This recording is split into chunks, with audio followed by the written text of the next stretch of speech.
3, 4. Woo-hoo. Woo-hoo. Hi everyone, it is Monday, January 18th. Happy MLK Day. I hope everyone had a wonderful day. And it's like 8:30 at night. Went to work, I edited my vlog, so that is up for your viewing pleasure. So this is week 3 of the pop culture readathon, the 80s round.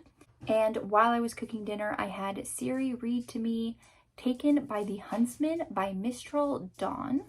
I think I'm about halfway through, but our protagonist, her name is Cassie, and she is walking home one night and the Elfin King sees her as he's part of the Wild Hunt, so he's hunting a rogue fae, and he sees her and knows instantly that she is his mate. The moment he realizes this, there is like a mystical thing that happens where if other fae see her, she carries his mark now, so that puts her in danger, and since she is mortal, he is worried about her safety, so he kind of makes her go unconscious with magic and whisks her away to fairy. I'm at the part where he tells her, about the fated mate situation and that fairies are real. He's like, I have to go do this thing. I have to go after the guy that I was hunting when I first saw you, but you need to stay here because I can't be here to protect you. And she doesn't like that. She doesn't like being locked away, or being told what to do. So that's basically where I'm at right now in that book. That is for the prompt Labyrinth. Read a book about fae lore. So that works out perfectly for that. I also finished reading Beauty in Spring. It's either Beauty in Spring or Beauty in Summer. It's like a series of different authors doing Beauty and the Beast retellings. Ruby Dixon wrote Beauty in Autumn, which is the third book, which I didn't know was a series.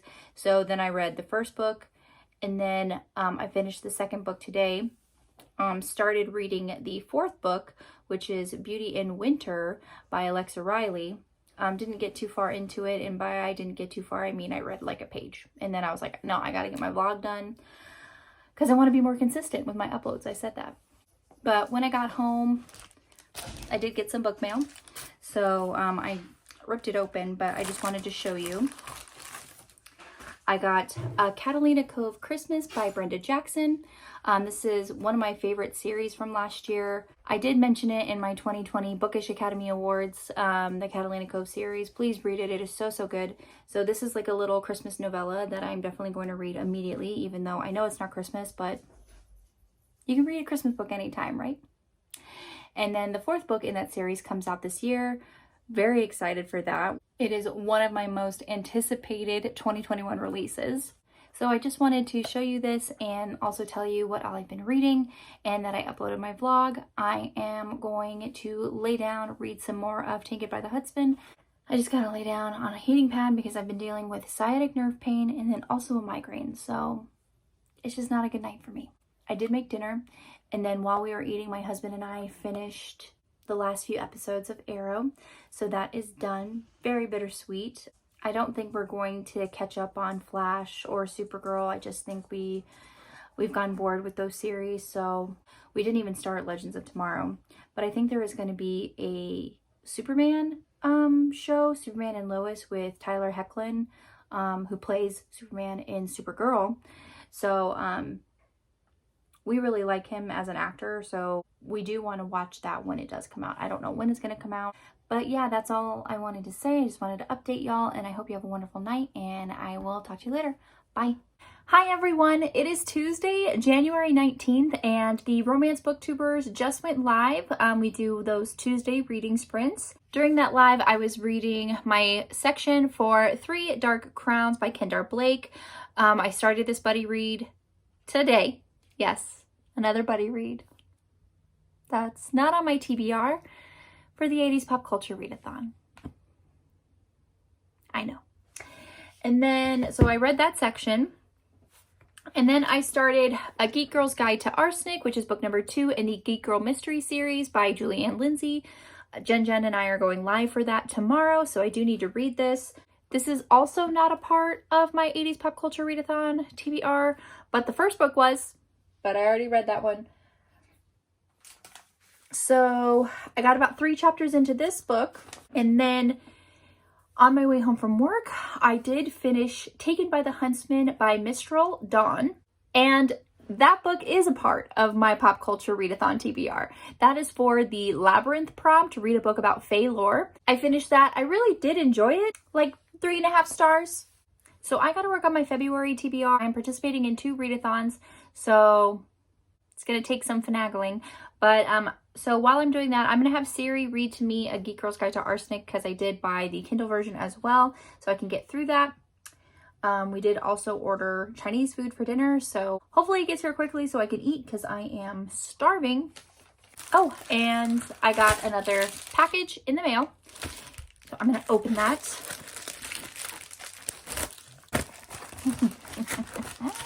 So I have Simply Irresistible. This is a bind up of 2 books. The first one is Temptation by Brenda Jackson, and the second one is Playing with Seduction by Reese Ryan.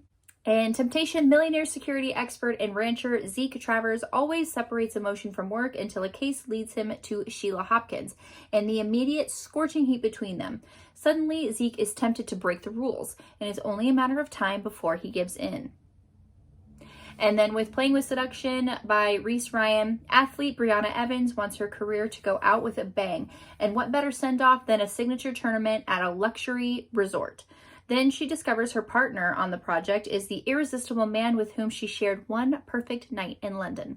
Event promoter Wesley Adams. Wes wants to finish what they started, but will a secret from his past and a threat from Breeze cost them their second chance? So this is from the Harlequin Selects. I don't know if that's like a line or what, but I'm really excited. I really enjoy Brenda Jackson's writing. I haven't read anything by Reese Ryan, but that one sounds really good too. So I'm excited. Hopefully I can work this into my TBR for February. And I also want to work this into my TBR from February too. So I'll have 2 Brenda Jacksons. It's going to be amazing. So I'm going to work on that TBR and wait for my husband to get home, and hopefully Chinese food will be here soon. And I will update y'all a little bit later. Bye. Hi everyone. It is Wednesday, January 20th.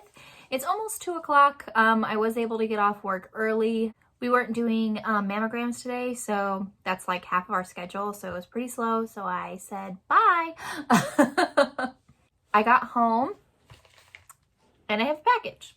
I know exactly what this is. It is when you pre-ordered Closely Harbored Secrets, you got a little enamel pin. So that is what this is. If I can get it open. It's like I've been waiting forever. So freaking cute. I don't know if it'll focus. But in Closely Harbored Secrets, Everly, she runs an iced tea shop. So that is the inspiration for this pin. It's called Sun, Sand, and Tea. I don't think it's focusing. But super cute. I love it so much. And speaking of Julian Lindsay, I am reading A Geek Girl's Guide to Arsenic. I'm almost done.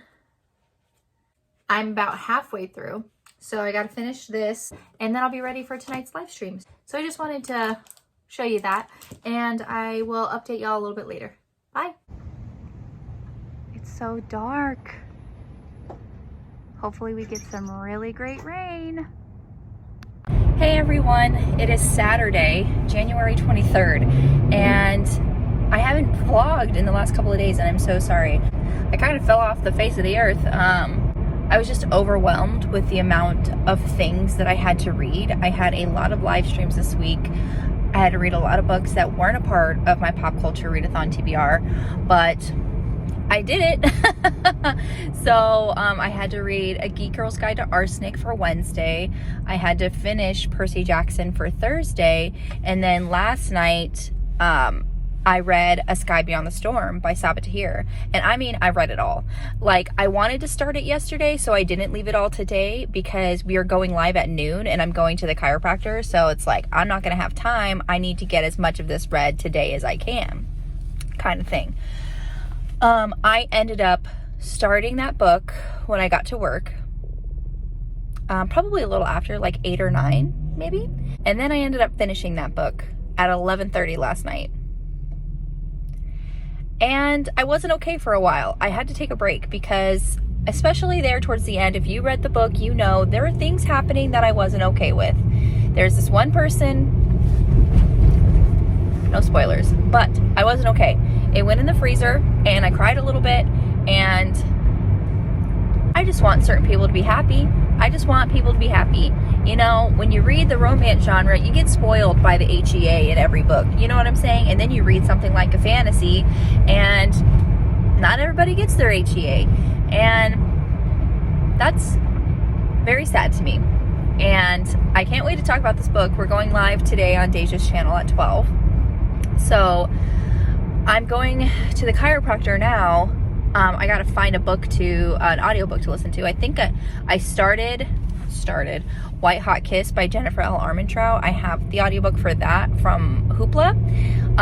And by started, I mean I probably listened to 2 minutes, and then I'm just like, no, I have to read other books, unfortunately, this week. So I'm also buddy reading Three Dark Crowns, which I do have the audiobook for as well. But I really need to get my butt in gear if I'm going to get Blackout on the Pop Culture Readathon, because I still have like 6 books to read.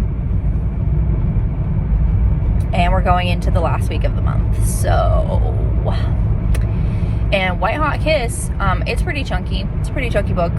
I still got to read Gilda stories. I still have to read A Warm Heart in Winter, which I don't have an audiobook for, so I'm going to physically read that. And it's a pretty thick mass market paperback. It's longer than average, I should say. It's like 400, 500 pages. What else do I have to read? A lot. But yeah, so I gotta get my butt in gear. So I gotta buckle down and read books that are on my TBR. It was a lot of buddy reads, and I didn't plan. It was poor planning on my part, because I didn't add a lot of books that I was reading for my readathons into my TBR, which is a big no-no. I mean, you can't do that. If you have plans to read a book and then you participate in a TBR, you need to add those books, because just make life easier on yourself for sure. So I'm going to the chiropractor, and then I'm coming home. Should have to get gas. I can make it there. It's fine. I can make it there. And then when I come home, gotta get ready, because then noon we're going live. So I will update y'all a little bit later. Bye.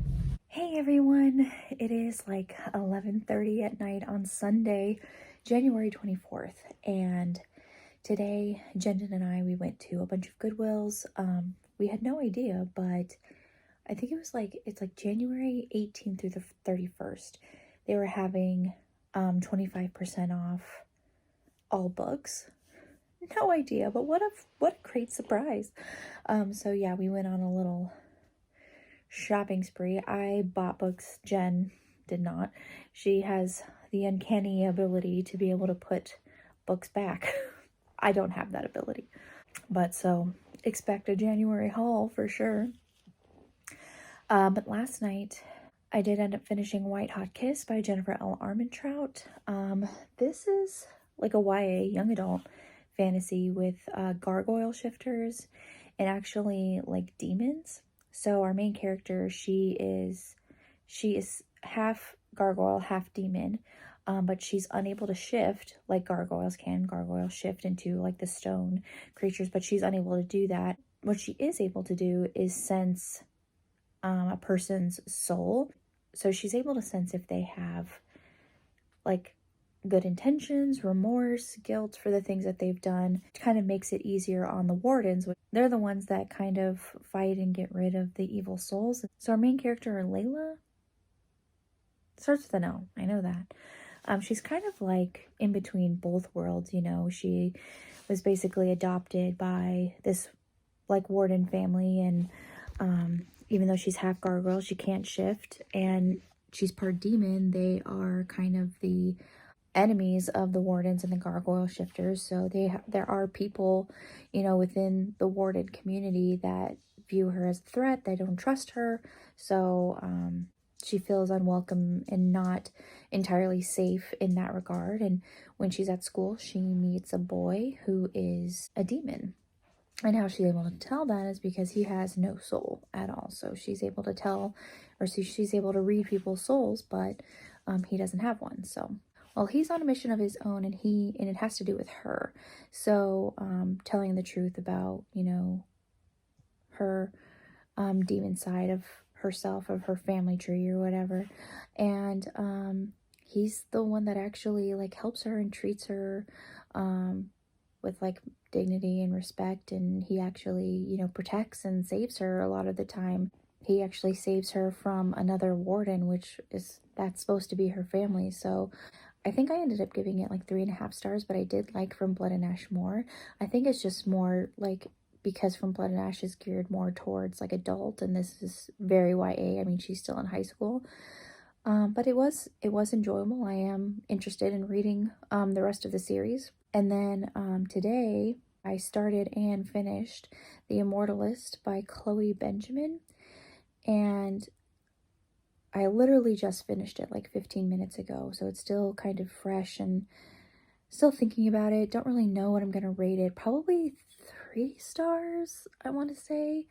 The concept is very, very interesting. So what happens is these 4 siblings, they go and meet this, she says that she's a psychic and she can tell you the exact date of your death.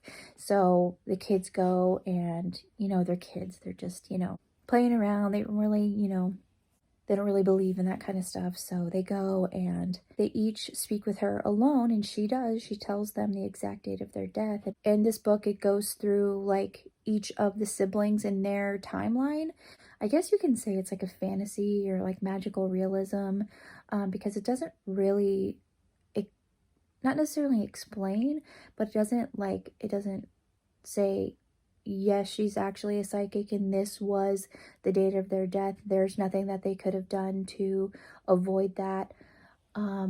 Or is it just because they were told like this is the date? So in their mind, they kind of had, I guess, this war with themselves. Like the closer they got to the date, the more like freaked out and paranoid they became. And it was kind of like a book of like, is this really happening? Or is it just they were kind of like a victim of the circumstance where they, you know, they didn't really want to believe it, but they did believe it, and it kind of, they made all these choices and it kind of just led to their death.